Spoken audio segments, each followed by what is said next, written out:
As an investor, do you want to be ahead of this or behind it? Because I think what happens is you get a binary increase in the value of crypto the minute people even sense policy. Example that everybody can relate to, because in the early years of Amazon 18 years ago, I was a shareholder both in the equity and in the preference shares they used to have in those days. That stock corrected every 12 to 18 months between 38 and 58% every single year, over and over and over again. People just couldn't get their heads around what Amazon was doing. And it continued that way for a decade. It's no different than what's going on right now with Bitcoin and other cryptocurrencies because there's no institutional demand yet for the product. People keep saying institutions are involved, but they're not at all. And so if we get one of these bills passed here in Washington, which is why I'm here, I would love to see this agenda item move forward so it can be decided on after the midterms. I'm sure Biden's very, very busy on other issues right now, but this isn't going away, and these senators and congressmen and women know this, and that's why they're bringing these and advancing them. All of these senators are all over cable TV today talking about this bill dropping, and it's not the only one, and certainly many of them will be discussing it in the weeks ahead, and that's going to happen sometime Jan, Feb, March. And so I want to be positioned before then. You don't have to, but I think it's the way to go in terms of being early and nascent. It's like being involved in the internet in its most early days. Same thing is going on here. Long term, it's a great investment. But boy, volatility, yeah, it's tough. 50% up, 50% down, 60% swings. Well, that was Amazon 12, 15 years ago. Now it's Bitcoin today. This is the most misunderstood sector of the economy that's ever existed because of the complexity of how it works. Basically, policymakers do not understand it. And when you don't understand something, you tend to mistrust it. It requires education. It's taken me years and a lot of hours of reading and a tremendous amount of travel to get to the place where I'm comfortable making these investments now and understand how this works. But that's not easy to do. And the whole idea of a centralized and decentralized wallet, very many people don't understand the differences between it. And yet you need both in the crypto environment. You really want both. And one of the biggest investment theses I have about investing in WonderFi was it gave me both. There's a decentralized wallet, there's a centralized wallet. And I don't want to lose those customers. If all of a sudden you started by setting yourself up on BitBuy, which is the Canadian regulated centralized wallet, and all of a sudden you decided you want to have a decentralized wallet with your NFTs in it, I don't want to lose you as a customer. I spent hundreds of dollars acquiring you.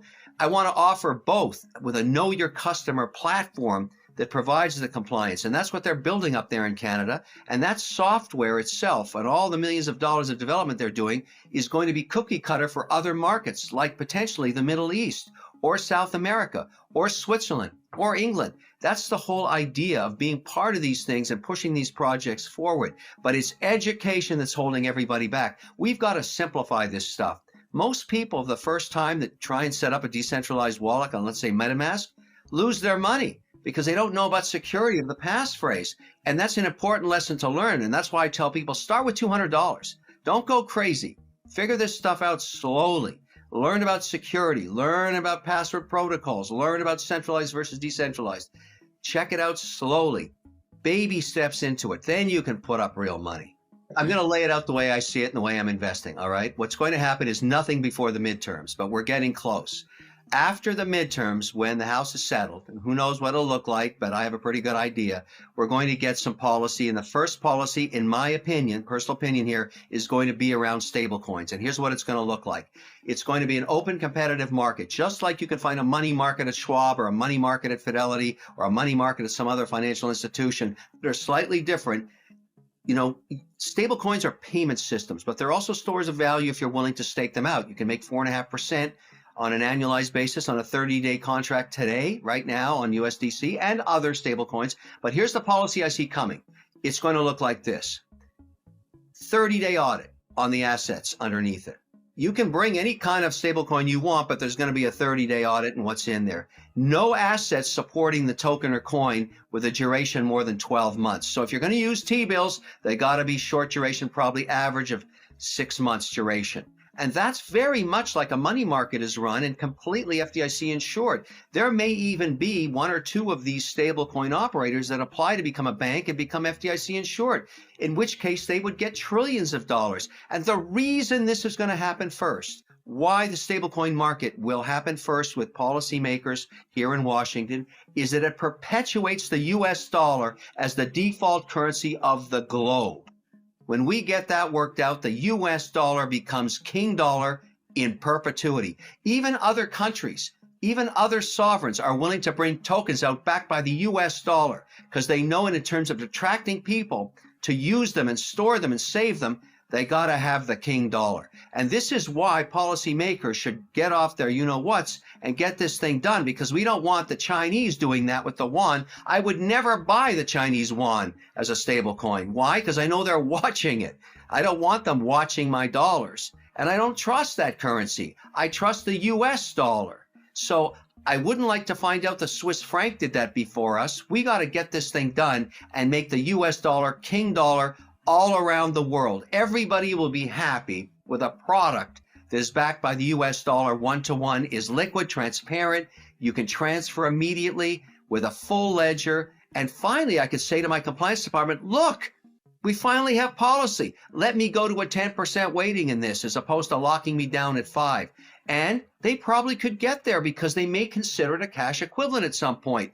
Very similar to money market accounts that very rarely break a buck. That's the whole idea. And that's what will happen next. Then we'll get policy on Bitcoin. Then we'll get policy on other chains, okay? We'll start to debate, is Solana a commodity or Solana a security? What about the NFTs? One by one, we'll knock these puppies down. And that's the way it should be. But we don't want to try and solve everything all at once. We'll never get it done. We'll never get it done. One thing at a time. Let's start with stablecoins. That's it for today, guys. If you found this video useful, then don't forget to like the video and share this knowledge with your friends and family. And don't forget to check out the full video, link is in the description. Thank you.